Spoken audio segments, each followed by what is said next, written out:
विश्वं दर्पणदृश्यमाननगरे तुल्यं निजान्तर्गतं पश्यन्नात्मनि मायया बहिरिवोद्भूतं यथा निद्रया यः साक्षात् कुरुते प्रबोधसमये स्वात्मानमेवाद्वयं तस्मै श्रीगुरुमूर्तये नमः इदं श्रीदक्षिणामूर्तये।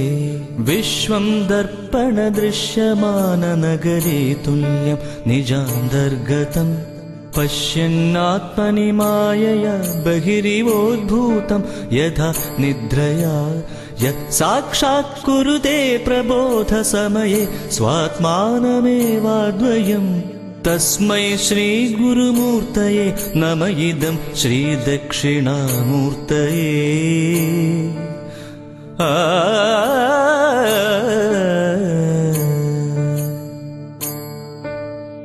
बीजस्यान्तरिवाङ्कुरो जगदिदं प्राङ्निर्विकल्पं पुनः मायाकल्पितदेशकालकलना वैचित्र्यचित्रीकृतम् मायावीव विजृम्भयत्यभिमहायोगीव यस्वेच्छया तस्मै श्रीगुरुमूर्तये नमः इदं श्रीदक्षिणामूर्तये।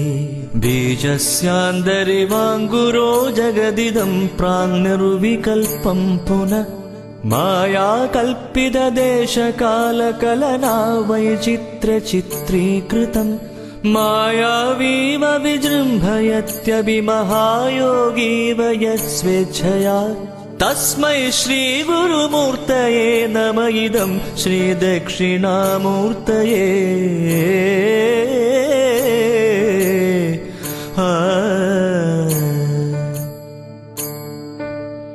यस्यैव स्फुरणं सदात्मकमसत्कल्पार्थकं भासते साक्षात् तत्त्वमसीति वेदवजस यो बोधयत्याश्रितान् यत् साक्षात्करणात् भवेन्न पुनरावृत्तिर्भवाम्भोनिधौ तस्मै श्रीगुरुमूर्तये नमः इदं श्रीदक्षिणामूर्तये।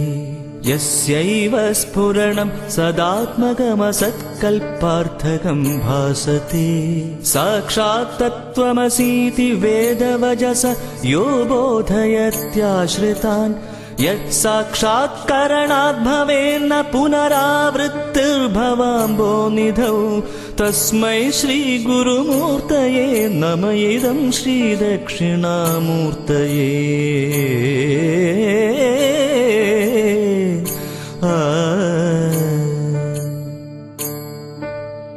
नानाछिद्रघटोदरस्थितमहादीपप्रभाभास्वरम् ज्ञानं यस्य तु चक्षुरादिकरणद्वारा बहिः स्पन्दते जानामीति तमेव भान्तमनुभात्येत् समस्तं जगत् तस्मै श्रीगुरुमूर्तये नमः इदं श्रीदक्षिणामूर्तये। नानाछिद्रघटोदरस्थितमहादीपप्रभाभास्वरम् ज्ञानं यस्य तु चक्षुरादिकरणद्वारा बहिः स्पन्दते जानामीति तमेव भान्तमनुभात्येत् समस्तं जगत् तस्मै श्रीगुरुमूर्तये नमः इदं श्रीदक्षिणामूर्तये।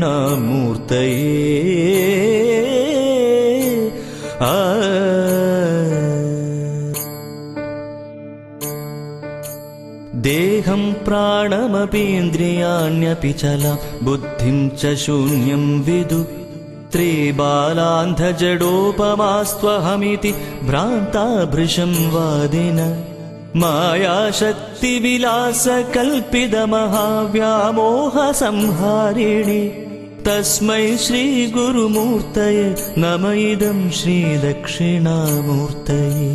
देहं प्राणमपीन्द्रियाण्यपि चलं बुद्धिं च शून्यं विदु स्त्रीबालान्धजडोपमास्त्वहमिति भ्रान्ता भृशं वादिन मायाशक्तिविलासकल्पितमहाव्यामोहसंहारिणि तस्मै श्रीगुरुमूर्तये नम इदं श्रीदक्षिणामूर्तये।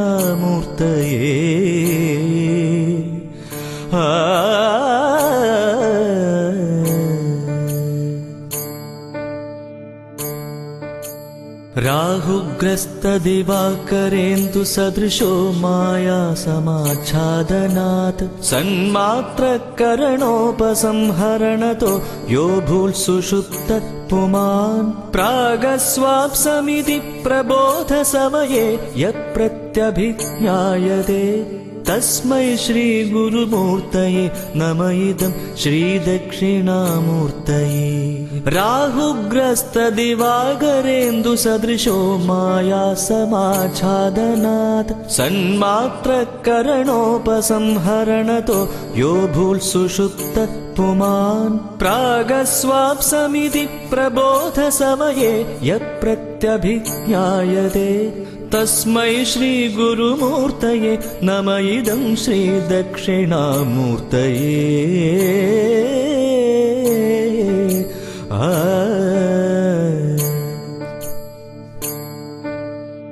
बाल्यादिष्वपि जाग्रदादिषु तथा सर्वास्वस्थास्वपि व्यावृत्तास्वनुवर्तमानमहमित्यन्तःस्फुरन्तं सदा स्वात्मानं प्रकटीकरोति भजतां यो मुद्रया भद्रया तस्मै श्रीगुरुमूर्तये नम इदं श्रीदक्षिणामूर्तये।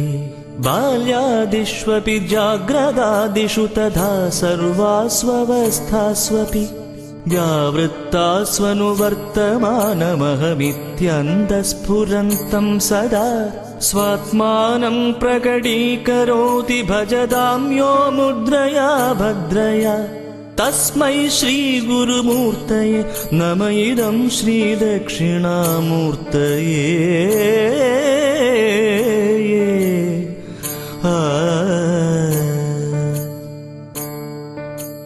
विश्वं पश्यति कार्यकारणतया स्वस्वामि सम्बन्धत शिष्याचार्यतया तयैव पितृपुत्राद्यात्मना भेदत स्वप्ने जाग्रदिवाय एष पुरुषो माया परिभ्रामित तस्मै श्रीगुरुमूर्तये नम इदं श्रीदक्षिणामूर्तये।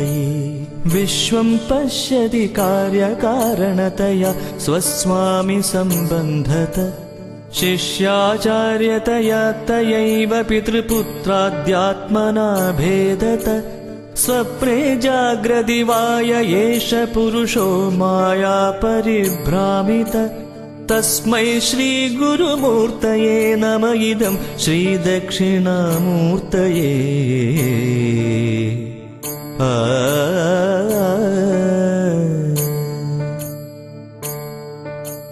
भूरम्भास्यनलो नीलोऽम्बरमहर्नाथो हिमांशु पुमान् इत्याभाति चराचरात्मकमिदं यस्यैव मूर्त्यष्टकम् नान्यत् किञ्चन विद्यते विमृशतां यस्मात् परस्माद्विभो तस्मै श्रीगुरुमूर्तये नम इदं श्रीदक्षिणामूर्तये।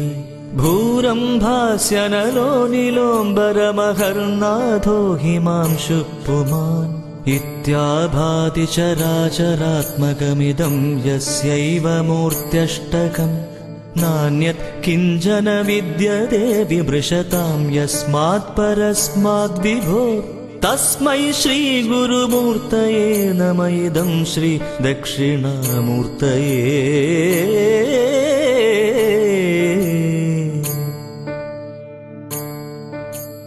सर्वात्मत्वमिति स्फुटीकृतमिदं यस्मादमुष्मिंस्तवे तेनास्य श्रवणात् तदर्थमननात् ध्यानात् च संकीर्तनात् सर्वात्मत्वमहाविभूतिसहितं स्यादीश्वरत्वं स्वतः सिद्ध्येतत्पुनरष्टधा परिणतच्चैश्वर्यमव्याहतम्।